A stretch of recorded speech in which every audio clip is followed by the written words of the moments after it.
U.S. still unsure who directed Syria attack, despite Russian dead.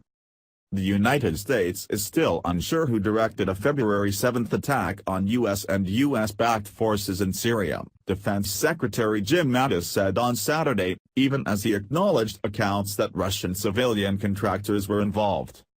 Reuters has reported that about 300 men working for a Kremlin-linked Russian private military firm were either killed or injured in Syria. The U.S. has estimated about 100 pro-Syrian government forces were killed by U.S. strikes to repel the February 7 attack. Russian military officers told the United States during the incident that Moscow was not involved. The Pentagon has declined to comment on the exact makeup of the attacking forces, and Mattis appeared at a loss to explain the incident 10 days later. "I still cannot give you any more information on why they would do this. But they took direction from someone," Mattis told reporters flying back to Washington with him from a trip to Europe, according to a Pentagon transcript. "Was it local direction? Was it from external sources? Don't ask me. I don't know." Mattis said he understood that Moscow had acknowledged contractors were involved, without elaborating on whether that understanding came from press reports. Russian officials have told reporters that 5 Russian citizens may have been killed in clashes with U.S.-led coalition forces. Still, Russian officials deny they deploy private military contractors in Syria, saying Moscow's only military presence is a campaign of airstrikes, a naval base, military instructors training Syrian forces, and limited numbers of special forces troops.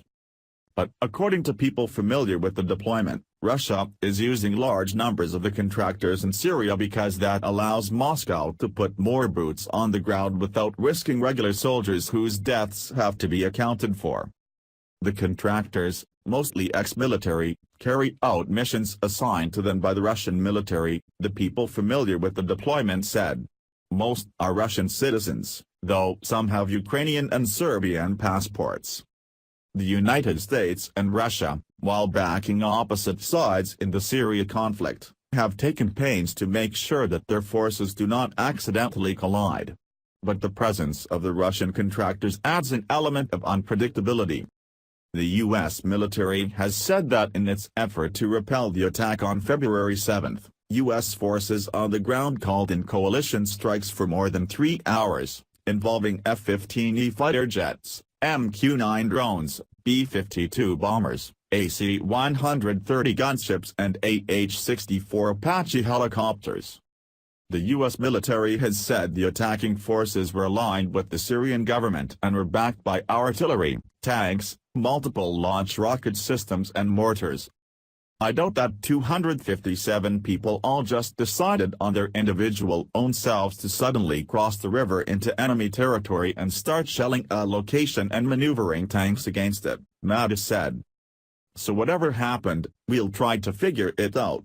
We'll work with, obviously, anyone who can answer that question, but I cannot, at this time."